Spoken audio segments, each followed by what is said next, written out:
Okay, Shabbat Shalom, de nuevo bienvenido a todos los que están aquí presentes y los que están por internet. Para aquellos que son nuevos, soy la doctora Nereida Romero, pastora de la congregación Yeshua en el Tamir en Brandon, Florida, y le agradezco que estén esta noche reunidos con nosotros, ya que comenzamos un libro nuevo de la Torá, el libro Vayikra, o como dicen en español, no muy español, muy castellano, Levítico. Así que esta noche comenzamos lo que sería el corazón de la Torá, porque es el libro que se encuentra en el mismo medio entre los otros cuatro. Así que el Levítico o Vayikra. Pero antes de comenzar,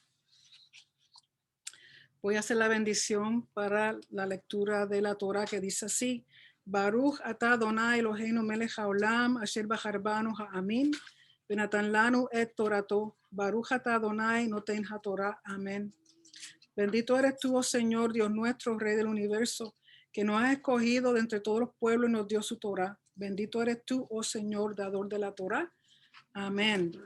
Y esta noche, como dije, en el libro de Vayikra, Levíticos capítulo 1, verso 1 al capítulo 6, verso 7. De nuevo es capítulo 1, verso 1 al capítulo 6, verso 7. Y comenzamos leyendo en el primer capítulo. Recuerden que Vayikra.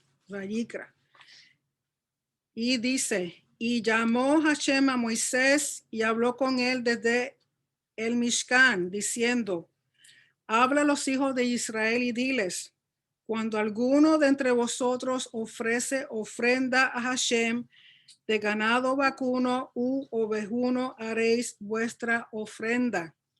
Y ahí nos vamos a quedar un ratito, porque necesito explicarle qué significa eso de ofrendar ofrenda. Así que déjenme compartir con ustedes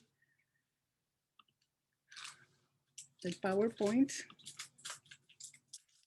Y recuerden que más adelante voy a poner PDF tanto en Telegram como por correo electrónico, para que no piensen que si no quieren estar tomando nota, para poder entonces escuchar más bien lo que voy a compartir con ustedes.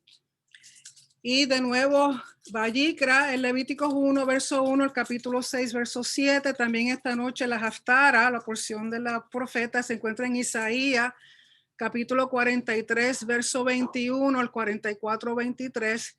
Y el primer siglo, lectura del primer siglo es en el libro de Hebreos, capítulo 10, verso 1 al 18.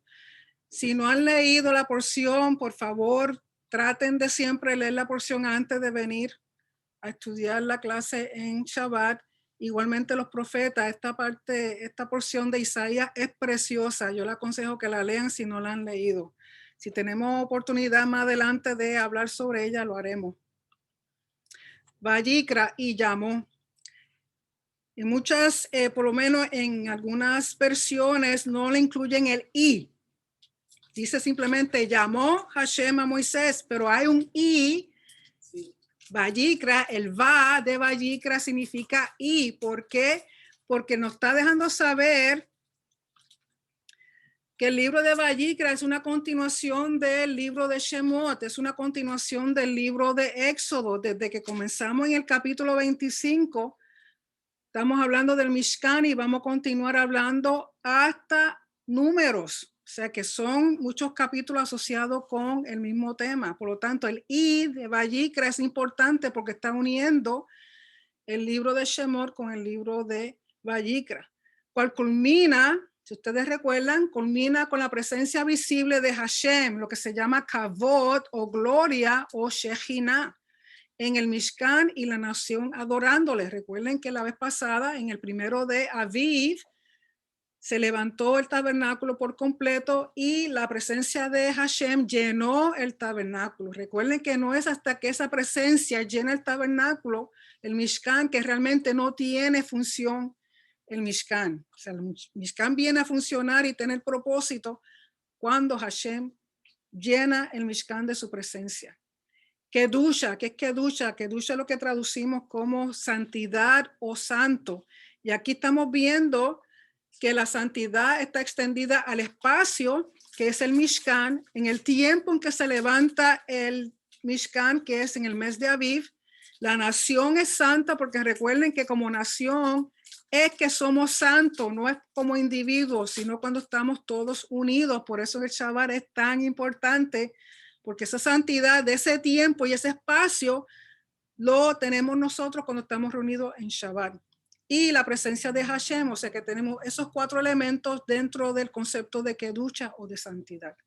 Pero para mantener y sostener esa total Kedusha del espacio, del Mishkan, del tiempo, del pueblo, de Hashem, Hashem mismo establece un protocolo o un código de santidad, que es un conjunto de leyes formales que rigen los actos y ceremonias en servicio a Hashem. Y ese servicio se llama Abodá, rindiéndole honor. Este protocolo permite que la presencia de Hashem permanezca en medio de ellos. ¿Okay? Este protocolo es lo que permite que la presencia de Hashem se mantenga en medio de ellos, del pueblo y del Mishkan. Y la meta principal de todo esto es mantener la relación del pacto. Todo está basado en el pacto. Instrucción. Cuando leímos aquí que dice, habla a los hijos de Israel y diles cuando alguno, en el hebreo dice cuando Adam. Recuerden que Adam es el término para la humanidad. Significa, en términos general, ser humano. Cuando Adam, alguno de entre vosotros, se acerque a ofrecer ofrenda. Ese se acerca a ofrecer ofrenda en hebreo es Yakriv Korban. Yakriv Korban, que tienen las mismas siglas que son la Kuf, la Resh y la Bet. El término Korban, que en hebreo significa acercarse, estar cerca, venir cerca, ofrenda, no es sacrificio. Lamentablemente el término Corbán, cuando lo tradujeron, lo traducen como sacrificio y eso es erróneo. No es un sacrificio, es un Corbán, porque el propósito es usar eso para acercarnos a Hashem. Sacrificio es lo que hacen los paganos para apaciguar o manipular sus dioses, no así con el Elohim de Israel. Para el Elohim de Israel, el Corbán, lo que se traduce en español como ofrenda, es la manera de relacionarse con Hashem en su casa. Y recuerden que el término casa es, en este caso estamos hablando del Mishkan, pero que más adelante va a ser el templo. Tiene que ver con relación, ya sea, las ofrendas son ya sea para celebrar, para agradecer, para hacer petición o reparar la relación con Hashem o con las personas a causa del pecado. Es una forma de elevarnos espiritualmente. Protocolo. Si es un corbán animal, una ofrenda animal, tiene que ser un animal doméstico y limpio, kosher. Y eso está definido en Levítico 11, que eso lo leeremos más adelante. Si no es un animal, entonces tiene que ser una harina de alta calidad. Siempre recuerden que lo mejor es para el Señor. Y esa harina va acompañada de incienso, de aceite, sin levadura y sin miel. Si es un ave, puede ser una paloma o tórtolas. Y usualmente, si son palomas o tórtolas, es porque Hashem le está permitiendo a las personas que no tienen muchos recursos financieros económicos traer algo, aunque sea de menos valor, pero siempre traer algo ante la presencia de Hashem. Y el pacto da lugar a este protocolo. De nuevo, el pacto da lugar a este protocolo. Y el protocolo tiene que ver con sangre. ¿Por qué? Porque en la sangre está la vida. No tiene que ver con muerte. Muchas personas no les gusta el libro de Levítico porque dicen, ay, eso es matando animales y sangre por aquí y sangre por allá. No es la matanza, no es la muerte, sino la sangre, que es lo que da vida. Y lo importante de esta sangre es que no está contaminada, que es una sangre pura. Además, esta ofrenda es dar algo que es tuyo. como un regalo, como un tributo, como una ofrenda a Hashem. Es darle algo que le pertenezca a uno.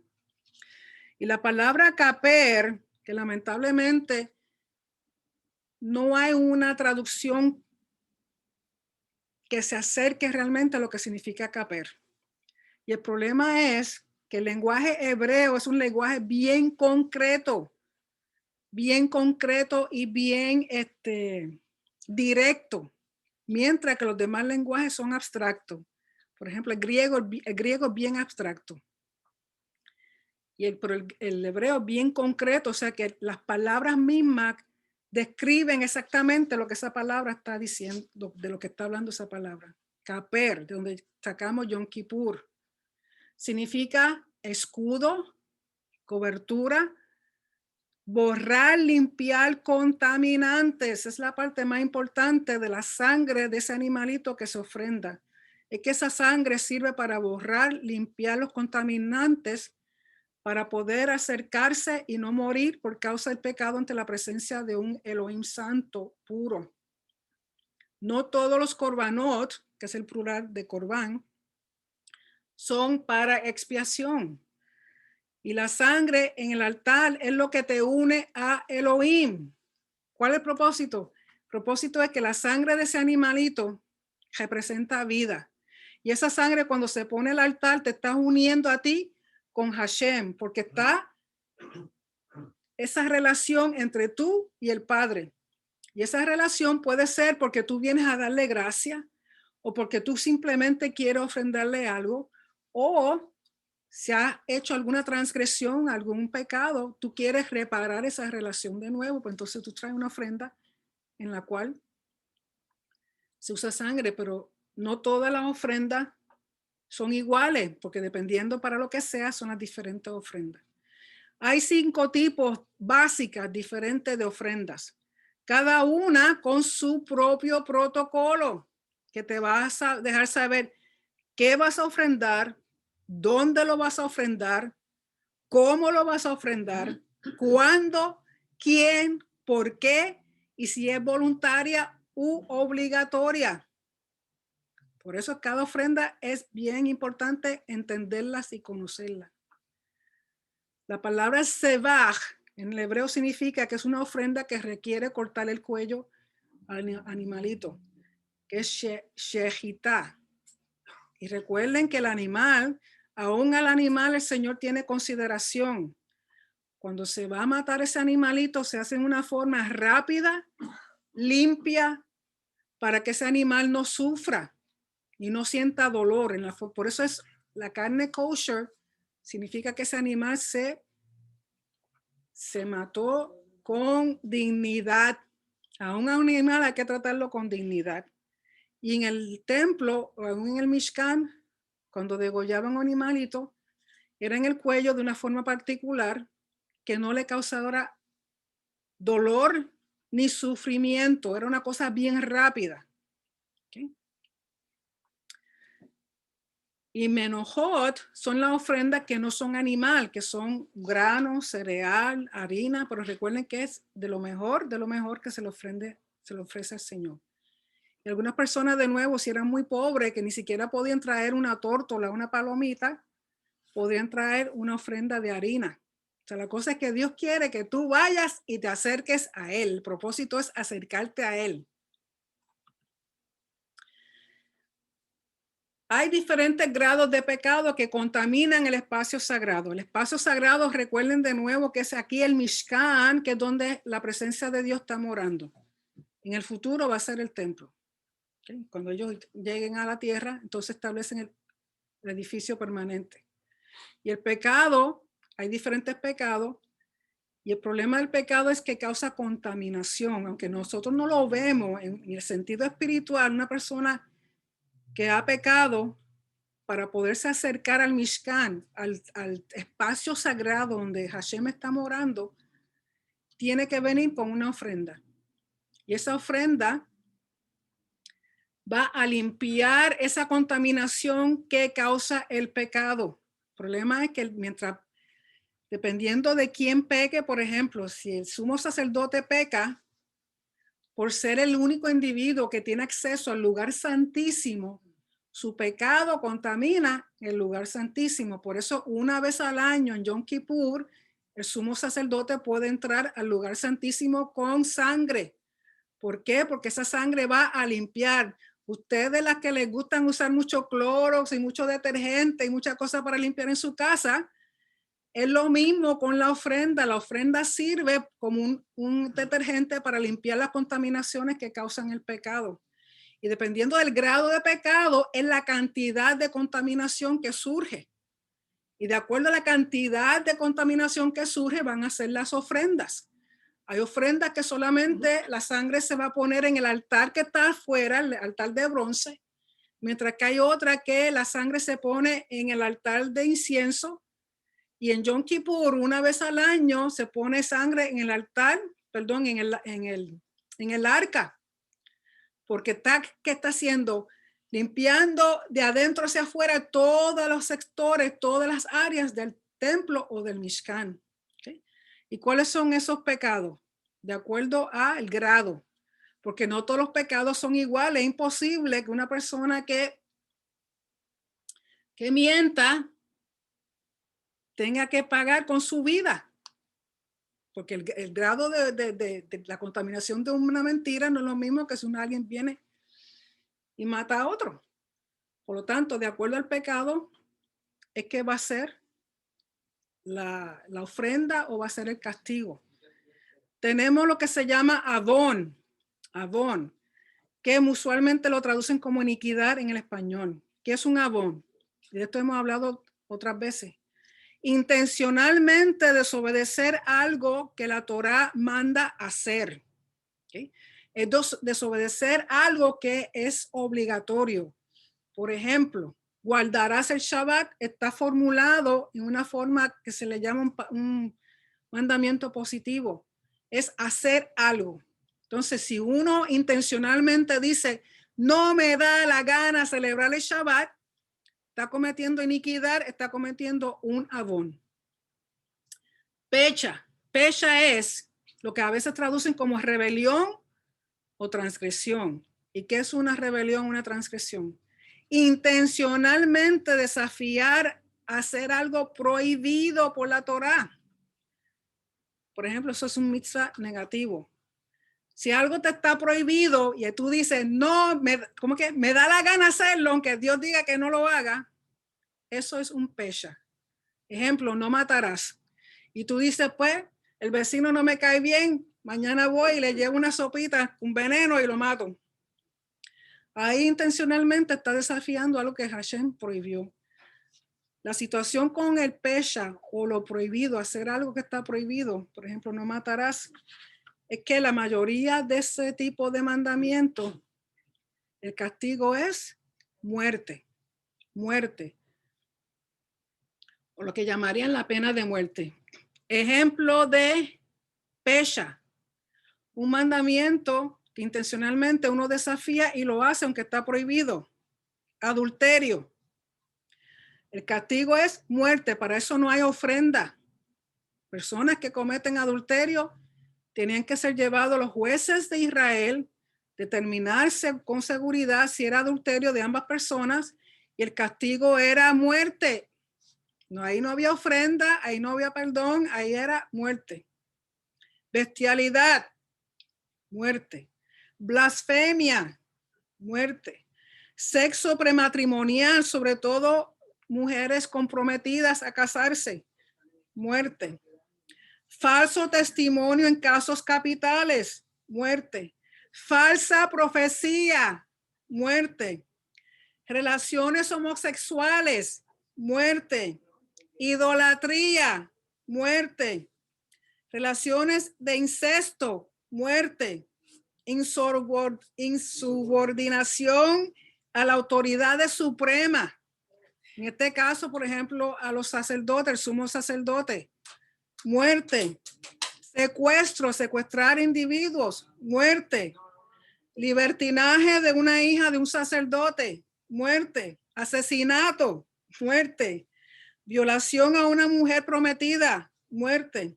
Golpear, maldecir o rebelarse contra los padres, muerte. Quebrantar el Shabbat, muerte. En el tiempo cuando se estaba dando la Torá, cualquier persona que entraba al lugar que Dios dijo, hasta aquí llegan las personas, hasta el límite, no pueden pasar. Si pasaban era muerte. Brujería, adivinación, necromancia, hechicería, todo eso era muerte. Por lo tanto, todas esas cosas son pechas, son pecados de rebelión y transgresión para los cuales no hay ofrenda. De la única forma que una persona que haya cometido algunos de estos pecados no muera es que el único que tiene derecho a perdonar es el rey. Si Dios solamente perdona a un individuo que haya cometido estas tipo de pecado, es el único que puede perdonar, no es a base de ninguna ofrenda. Y luego está lo que se llama la jatá, que se define como pecado, que es errar o tener descuido o dejadez, no tener cuidado con los mandamientos, o sea, hacer algo pues sin pensarlo, y si cometiste un error, eso es en sí lo que se traduce como pecado. Lo que se hacía intencional para eso, como ya había dicho, para eso no había ofrenda si era un pesha, si era algo de las cosas que yo les describí, porque solamente el rey puede perdonar. Lamentablemente, muchas traducciones no aclaran la diferencia entre estos tres grados y llaman a estas tres cosas pecado, cuando no es lo mismo. Por eso a veces, si estás leyendo y no lo ves en el hebreo, no vas a saber realmente si está hablando de una iniquidad, de una rebelión o de un pecado como tal. Porque todas estas cosas tienen que ser tratadas diferentes. Y todo es en la perspectiva del pacto, porque tiene que ver con relación. El propósito es que Dios siempre quiere tener una relación contigo. Todo esto para tener una relación contigo. Ahora, los 5 tipos básicos de Corbanot, que es lo que se lee aquí en esta primera porción de Vayikra. Tenemos la ofrenda Olá, que traducen como holocausto, que es el corbán encendida, la ofrenda encendida o elevada. No, esta no se come, es completamente quemada en el altar. Un olá es una ofrenda que tiene que ir completa en el altar y es quemada en el altar y es voluntaria. Luego tenemos la ofrenda que se llama minja. Minja. Y hay 5 clases de minja dependiendo de cómo se prepare esa harina. Por ejemplo, se puede traer la harina sin cocinar, se puede traer la harina hervida, amasada, asada, frita, o sea, dependiendo de cómo se traiga, como hojuelas, es que va a ser el tipo de minja. Y puede ser cereal, grano, harina, y de nuevo se mezcla con aceite e incienso. La mayoría de esta ofrenda hay que ponerle incienso, pero sin levadura y sin miel. Usualmente la miel a la cual ellos se refiere es al jugo de la fruta. ¿Por qué? Porque si usted mezcla harina con jugo, se va a fermentar. Por lo tanto, para evitar que tenga fermentación, no se le echa miel. Y otra cosa, que las culturas paganas a sus ofrendas de harina le echaban miel y le echaban levadura. Está la ofrenda shelamim, que se puede describir como la ofrenda de paz o de bienestar. Parte de esta ofrenda se va a quemar en el altar y lo demás se comparte y se come. Por ejemplo, si usted quiere ofrendar un shelamim de un corderito, pues ese cordero, parte de ese cordero va a ser quemado en el altar, parte le vas a dar al sacerdote que está oficiando el servicio y el resto es tuyo para compartirlo con tu familia y con amistades. Esta también es voluntaria, estas 3 son voluntarias y estas 3 no tienen nada que ver con pecado. ¿Okay? O sea, pecado como lo entendemos nosotros. Porque usualmente estas ofrendas son traídas para las festividades o son traídas por agradecimiento o porque tienes una petición. ¿Okay? Sin embargo, las últimas 2, jata'a, es la ofrenda que usualmente traducen como la ofrenda del pecado, pero correctamente es de purificación. Esa ofrenda es para purificación y hay varios dependiendo de la situación y es por error cometido, lo que traducen como pecado, un error que sin querer hiciste algo, rompiste un mandamiento. Y esta es obligatoria. Está la asham, que usualmente le llaman, la traducen como la ofrenda de culpabilidad. Pero correctamente es la ofrenda de reparación o restitución. Y para esta es por los siguientes casos. Si alguien en forma accidental usa algo que supuestamente solo debe usarse en el Mishkan, tiene que traer un asham. Si alguien piensa que tal vez pecó, pero no está seguro, trae un asham. Vamos a suponer que tienes la sensación, ay, me está aquí sea algo malo y no me acuerdo qué fue. Pues déjame llevar un asham por si acaso. Y si alguien jura en falso al tratar de engañar a otra persona, también tiene que traer un asham. Es una ofrenda obligatoria. También el asham se traía en algunos de los ritos de purificación. Por ejemplo, la persona que era limpiada de lepra, entre todas las ofrendas que traía, tenía que traer una de asham. Yo sé que quizás esto suena un poco, ay pastora, pero tanta cosa yo no entiendo nada. Esto toma tiempo entenderlo. Lo que sí tienen que entender es que para cada cosa que uno haga que no le agrade a Dios, ya sea que uno esté rompiendo un mandamiento, intencional o no intencional, o ofenda a alguna persona, hay algo que uno puede traer para reparar esas relaciones. Lo importante es reparar la relación con Dios y con tu hermano. También hay 7 clases de ofrenda dependiendo de la santidad, porque aún las ofrendas tienen grado de santidad. Por ejemplo, el holocausto, que es el olá, la ofrenda de purificación, que es el jataá, y la ofrenda de reparación, que es el asham. Estas 3 son las más sagradas. Estas 3, por lo menos la de purificación y la de reparación, parte de esa ofrenda el sacerdote tiene que consumir.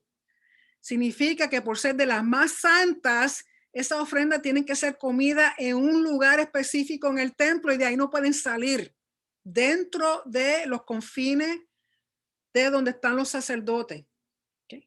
Mientras que las otras, la de Shelamim, que incluye la ofrenda de acción de gracias, la ofrenda por el primogénito, la ofrenda del diezmo de los animales y aún la Pascua, son de menos kedusha, de menos santidad, que significa que se pueden comer fuera del templo, pero dentro de las murallas de Jerusalén. Fuera de Jerusalén no se pueden comer, pero se pueden comer dentro de Jerusalén. Por eso la Pascua, después que hacen la ofrenda de la sangre del cordero en el altar en el templo, el animalito se asa y la persona se lo lleva a su casa a comerlo con su familia esa noche la Pascua, pero tiene que ser comida dentro de la ciudad de Jerusalén, porque la santidad de esa ofrenda es de menos grado. La que son más santas es consumida solamente por los sacerdotes y se come dentro de un lugar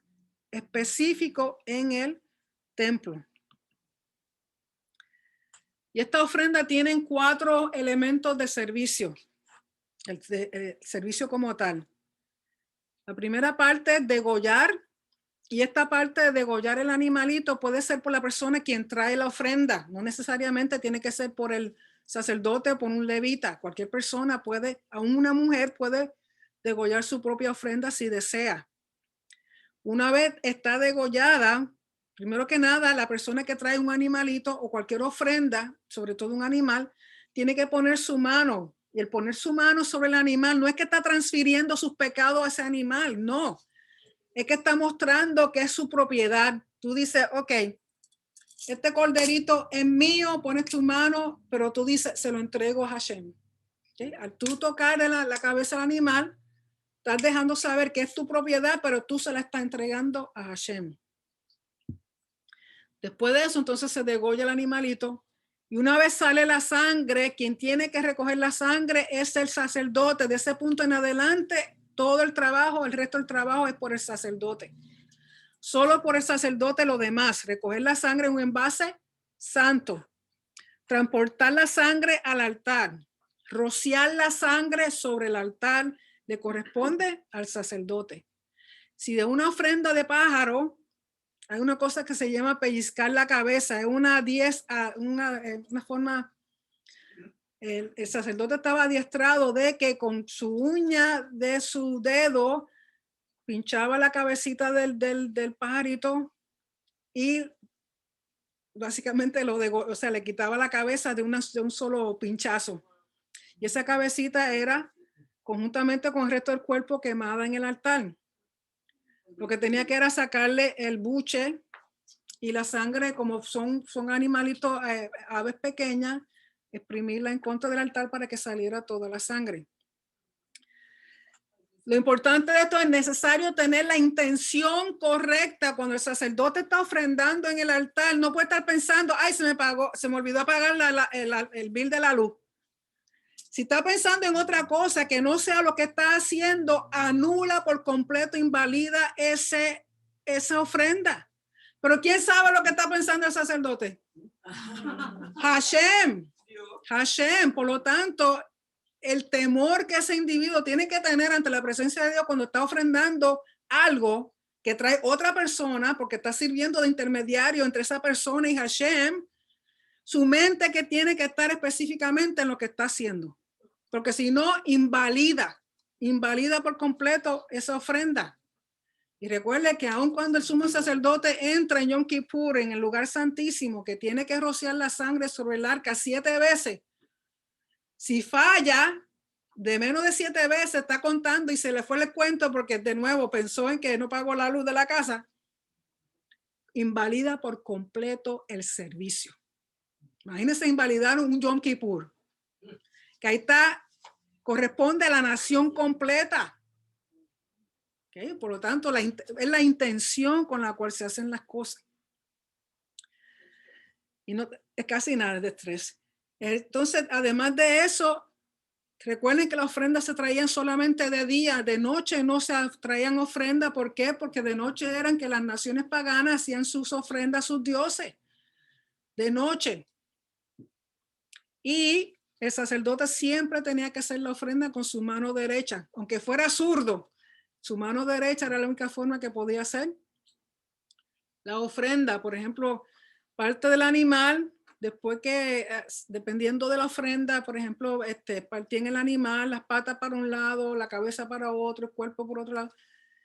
Cuando lo tiraban al altar, tenía que ser con la mano derecha, aunque fuera zurdo. Ninguna persona podía hacer una ofrenda con la mano izquierda.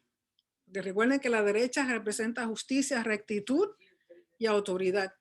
Y esta referencia la puede usted ver en el Mishnah Kehati, es la mejor traducción, en lo que llaman el Seder Kodashim, volumen 1, el Tratado de Bajim, trata de todos los elementos del servicio el altar.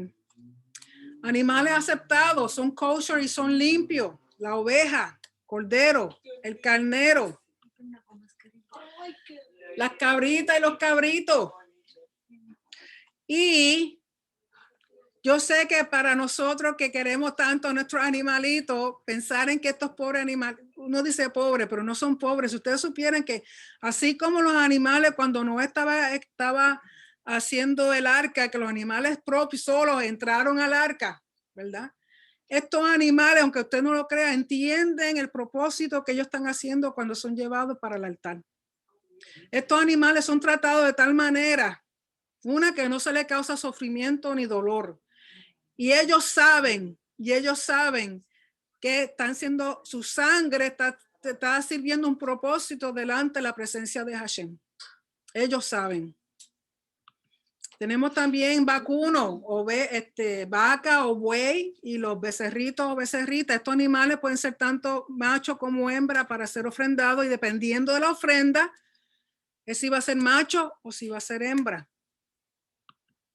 Las aves, tenemos la paloma y la tórtola, son los animales, las aves que se presentaban. Como dije, usualmente eran personas que no tenían muchas finanzas. Recuerden cuando Miriam, después que tuvo a Yeshua, tenía que ir a llevar la ofrenda de purificación por haber tenido un bebé.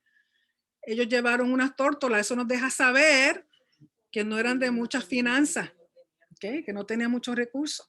Y aquí es donde el sacerdote de alguna forma, es una forma que le enseñan a hacerlo, que con pinchando el cuellito separa la cabeza del cuerpo y el buche tiene que eliminarlo. El buche se echa con las cenizas que se sacan del altar. Y el ave, por ser un animal pequeño, se corta por la mitad y se ofrenda en el altar.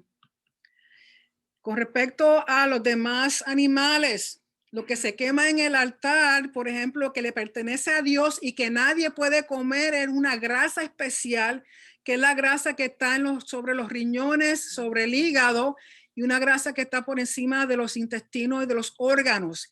Ese tipo de grasa, que usualmente es de un color oscuro, se quema y se le da a Dios. Es solamente no se puede comer. Eso no significa que si usted está comiendo un pollito y tiene un poquito de grasa, que está cometiendo pecado. No es esa grasa. Es una grasa en particular, sobre todo en estos animales como la vaca, la oveja, el cabrito, que es una grasa específica que hay alrededor de los riñones, del hígado y por encima de los órganos. Eso no se come, eso se le dedica a Hashem. Por eso, cuando usted está leyendo en Levítico, que habla de que ni la sangre ni la grasa se puede comer. No es que usted no pueda comerse un poquito de grasa en alguna carne que usted se coma o un pollo que se coma, porque esa no es la grasa que está hablando aquí. ¿Sí? Es una grasa bien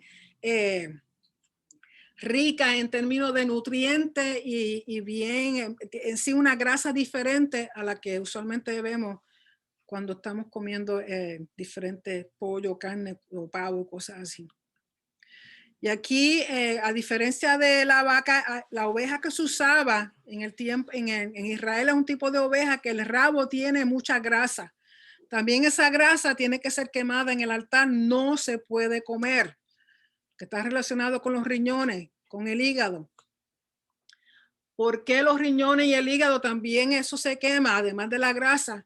Porque en las culturas paganas tenían la costumbre, después que mataban el animal, que usualmente era de noche, sacaban los riñones y el hígado para hacer adivinanza. Dios dice, ustedes no hacen así, ustedes me cogen esos órganos y los queman, para que no diga el pueblo de afuera, que no nos conoce, ustedes hacen igual que los paganos, que usan los riñones y el hígado para hacer adivinanza. Eso no se hace. En pocas palabras, las ofrendas, el corbanot, sirven como medio para acercarse Karaf a Dios en su casa, su templo, su mishkan, su espacio sagrado, para celebrar, para agradecer peticiones o purificar y limpiar impurezas rituales y pecados.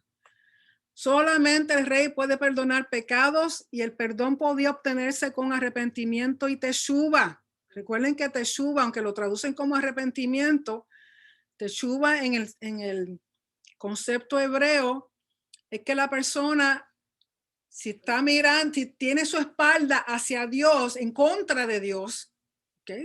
Le estás dando la espalda a Dios y está caminando en tu propio caminar hacia el mundo, lo que sea, cuando tú realmente quieres arrepentirte y regresar a Dios, tú te haces una vuelta y miras de nuevo hacia la fuente de vida que es Hashem.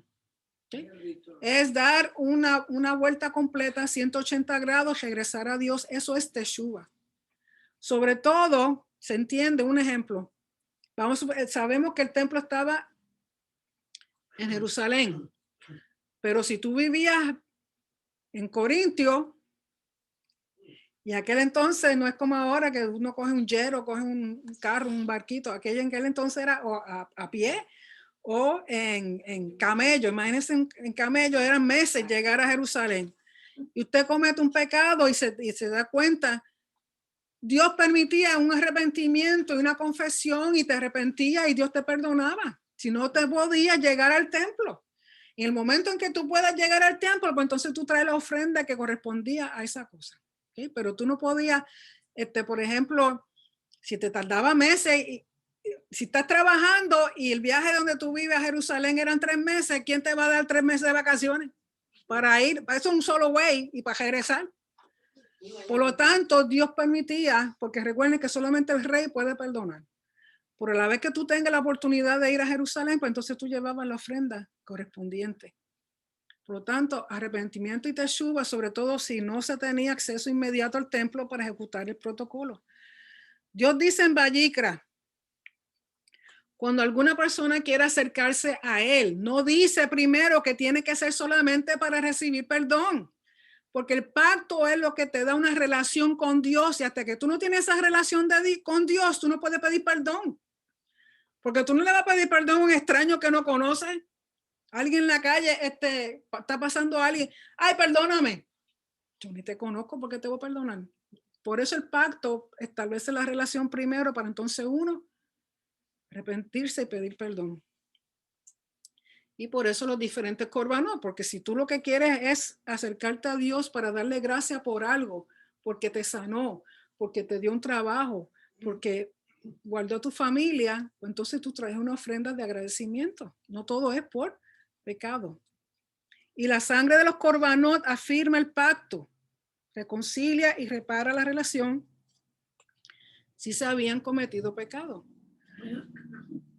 Entonces usted me va a decir, ¿por qué Yeshua tuvo que morir si estas cosas hasta cierto punto resolvían la situación del pecado? La sangre de Yeshua firma el pacto por siempre. Recuerden que esta ofrenda se hacían diario, semanal, mensual, una vez al año, pero tienen que seguir haciéndola y seguir haciéndola. Con Yeshua es una vez y por todas. La sangre de Yeshua cancela deudas, te cancela de ir a prisión, de muerte, de estar separado de Dios, de estar en exilio. Primero restaura la relación, el pacto, para que pueda haber perdón. En Hebreos 9, 22 dice, y según la Torá, casi todo es purificado con sangre. ¿Por qué dice casi todo? Porque recuerdan que habían ofrendas que eran de harina.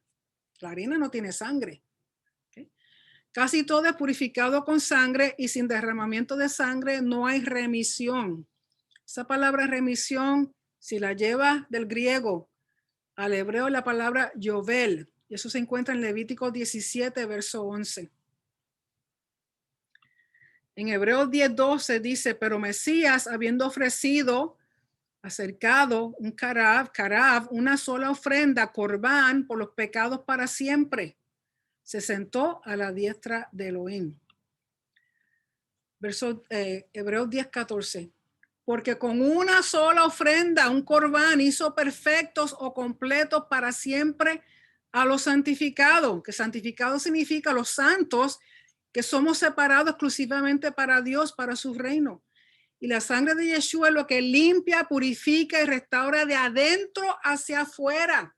Limpia el corazón, la intención, la conciencia y el alma, que era algo que la sangre de los animales no podía hacer. La sangre de las ofrendas de los animales lo que hacía era una limpieza por encima, limpiaba los contaminantes del pecado en el templo o en el Mishkan, pero no llegaba al corazón del hombre, por eso tenían que hacerlo continuamente en esta ofrenda.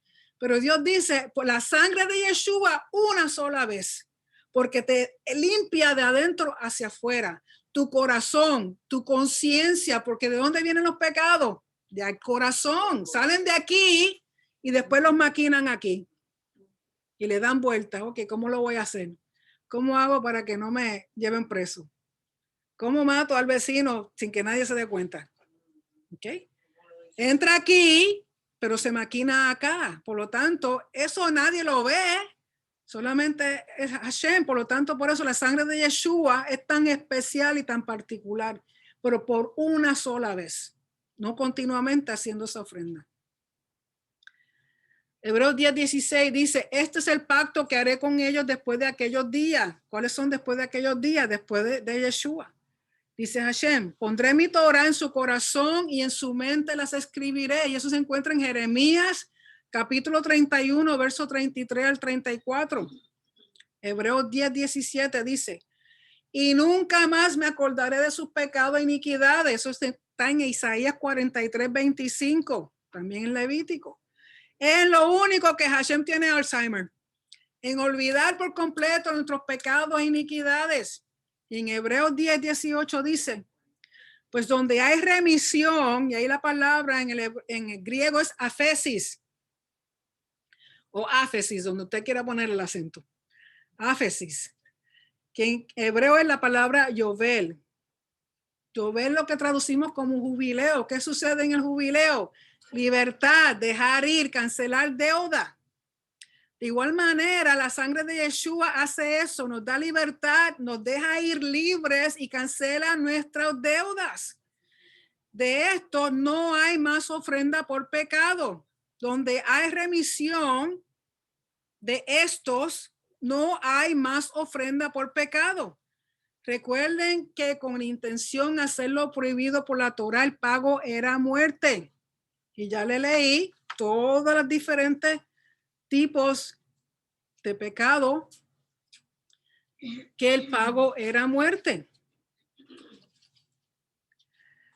Si después que uno se arrepiente de corazón y confiesa a Yeshua que no otra cosa que hacer un juramento, que Yeshua es nuestro Señor, nuestro amo y Salvador, o sea que aceptamos el pacto, la relación, su sangre hace caper, que borra, quita, limpia lo que hicimos con o sin intención del corazón, de la mente, nos restaura y nos reconcilia con Dios. Y luego volvemos a romper el pacto intencionalmente. Hebreos 10:26 dice, porque si pecáramos voluntariamente después de haber recibido el conocimiento de la verdad, ya no queda ofrenda por el pecado. Verso 29. ¿Cuánto mayor castigo piensan ustedes que merecerá el que ha pisoteado bajo sus pies al hijo de Elohim y ha tenido por inmunda? Recuerden que inmunda significa común. Común, o sea, hacer la sangre de Yeshua común, como si fuera la sangre de un becerro, como si fuera la sangre de un buey. ¿Cuánto mayor castigo piensan ustedes que merecerá el que ha pisoteado bajo sus pies al Hijo de Dios y ha tenido por inmunda la sangre del pacto por la cual fue santificado y ha ultrajado al Espíritu de gracia? El deseo de nuestro Rey soberano es querer morar con nosotros y en nosotros. Yeshua por su sangre permite esa relación por siempre, por la renovación del pacto. Muchas veces ustedes leen sus Biblias, sobre todo en lo que llama el Nuevo Testamento, y hablan de un nuevo pacto. No es un nuevo pacto, es un pacto renovado. Hoy día no hay templo, un edificio, una estructura física, pero Yeshua es el templo y nosotros somos el templo. Nuestras oraciones y las del Sidur constituyen el protocolo del templo para acercarnos a Hashem todos los días, noche, mañana y tarde. Lean más adelantito Oseas 14, verso 2. Pero esto no le quita al futuro templo, porque el sacerdocio de Aarón es permanente y las ofrendas que no son por pecado seguirán. Léanse Ezequiel 40 al 48. El templo en la tierra es el espacio sagrado y el microcosmos del universo que Hashem ha ordenado para su presencia visible, su gloria, su Shejinah en medio de su pueblo. Y es su protocolo. Él lo estableció. ¿Por qué la gente lo quiere deshacer? Primero que nada, Dios es soberano. Él no fue votar, no se hizo unas elecciones para votarlo a él como soberano del universo. Él es soberano. Él es el que dicta. Y nosotros estamos para servirle y obedecerle, no para tener opiniones. Ay, Señor, pero no me gusta que no puedo estar comiendo pan por 7 días. ¿Really? Y, exacto. ¿Okay? Aquí no es votaciones ni opiniones, aquí es obediencia. El propósito final de este espacio sagrado, el propósito final de este templo, el propósito final de estas ofrendas, de esta kedusha, de mantener y sostener esta santidad es lo siguiente. Cumplimiento del pacto Abraham, Isaac y Jacob. Sociedad basada en la santidad de la vida humana e igualdad de dignidad para todos, que es lo que nos hace falta hoy día en todo sitio. Sujetos únicamente a la soberanía de Hashem. permanentemente conscientes de la presencia divina de la Shejinah, el esfuerzo por ser fieles al pacto que nos encomendó ser un reino de sacerdotes y un pueblo santo. Elevar el alma a los cielos y hacer descender los cielos a la tierra bajo la forma de un orden social justo, benevolente y compasivo. Permanencia de una identidad en la imagen y semejanza de Elohim. Es el propósito de todo, desde el Mishkan hasta el tercer templo cuando llegue. Y cuando Yeshua reine como rey y Mesías desde Jerusalén. Por lo tanto, el Mishkan y el Beit HaMikdash, el templo, pasado, presente y futuro, son el protocolo de Hashem y son importantes para nuestras vidas. Y para aquel que diga que no es necesario el templo, porque nosotros somos el templo y Yeshua es el templo, nunca ha leído la palabra. Porque todo eso es importante. Yeshua como templo, nosotros como templo, pero también un edificio como templo que Dios necesita, que hay que tener establecido ya. Y pronto será.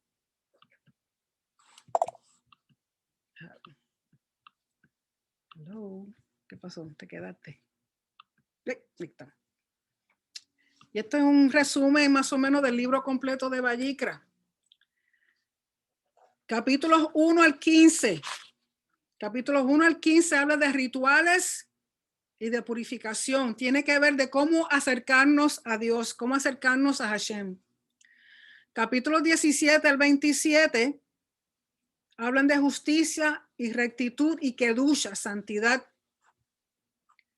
Y es lo que nos ayuda a mantener, a continuar esa relación con Elohim. Así que los primeros 15 capítulos nos habla de cómo acercarnos a Elohim. Pero para continuar ese acercamiento, entonces son los capítulos 17 y 27.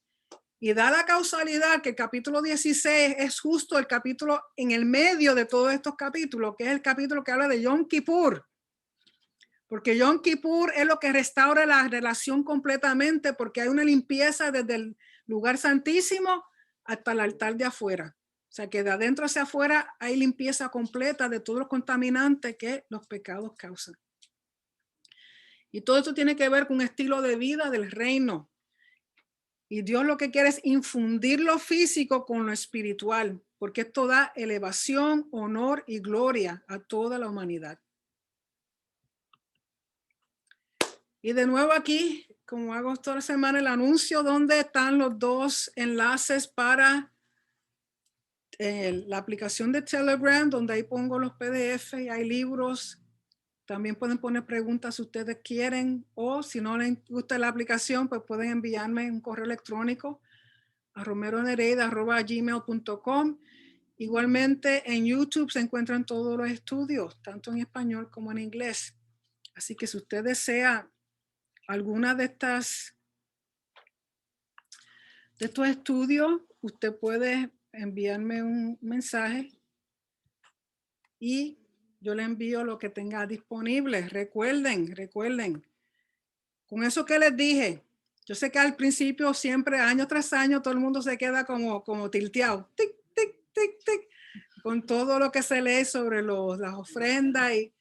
Pero recuerden que necesitamos entender esto para entender entonces el trabajo de Yeshua. No tan solo eso, recuerden que con el templo que se establezca, el tercer templo, hay festividades y hay ofrendas que se van a seguir llevando porque no tienen nada que ver con pecado. Son ofrendas que Dios ha pedido de agradecimiento, son tributos que uno trae al rey. Y van a seguir como la fiesta de Sukkot. Me parece que no sé si en Ezequiel o Zacarías, que habla de que todos los años todas las naciones tienen que aparecerse ante el rey durante la fiesta de Sukkot y traerle tributo, porque si no, no hay lluvia. Y eso está establecido, eso no se va a cambiar. A usted no le gusta, no es cuestión de que le guste o no le guste, es cuestión de que el rey soberano lo pide así. Y hay cosas que no entendemos que trascienden lo físico de este mundo. Él los entiende porque traspasa y va a la esfera de lo espiritual, a la esfera de cosas que no vemos ni entendemos. Lo importante es la obediencia, la obediencia. Y de nuevo, estas son cosas que hay que leer y requete leer y estudiarla para entenderla. ¿Por qué? Porque esto nos deja ver el grande amor que Dios nos tiene, que Él busca de todas las formas, vida y por haber, para que nosotros nos acerquemos a Él. Él no quiere que haya nada entre medio de usted y Él. Nada que los separe, que rompa esa relación. Pues entonces, Él ha establecido todas estas cosas para tener relación con nosotros, tener una intimidad con nosotros, estar en medio nuestro. Por lo tanto, y por medio de Yeshua, esa ofrenda es solamente una, única.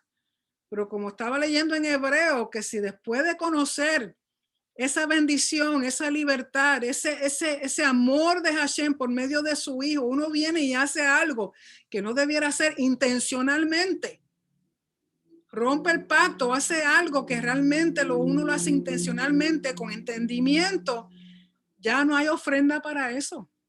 Ya no hay ofrenda para eso. Porque si las personas dicen, ay, lo hago, pido perdón y Dios me perdona. ¿Really? Va a haber un momento en que Dios va a decir, mira, hasta aquí. Hasta aquí. Y lo puede hacer porque es rey. Por lo tanto, esto es algo bien serio. Léanse. Lo que voy a hacer, tomar tiempo para unas preguntas. No voy a leer los 6 capítulos porque más o menos lo que yo les dije, pero dándole un trasfondo más profundo en el sentido de por qué, el propósito de todas estas cosas. ¿Ok? Y recuerden que esto se estableció en lo que Yeshua hizo lo que tenía que hacer. Después ya no son ofrendas por pecado, son ofrendas por otras cosas. Agradecimiento, celebración, porque las festividades, por ejemplo, las fiestas de Pesaj, las fiestas de Shavuot, las fiestas de Tabernáculos requieren ofrendas y no tiene que ver con pecado. Son festividades, son tributos que uno le trae al rey, porque él las pidió así. ¿Okay? No tiene que ver nada con pecado. Por lo tanto, es importante entender que las ofrendas son muchas porque son para muchas razones. Para pecados realmente solamente 2, que son las obligatorias, las demás son voluntarias. Así que vamos a tomar un tiempito para algunas preguntas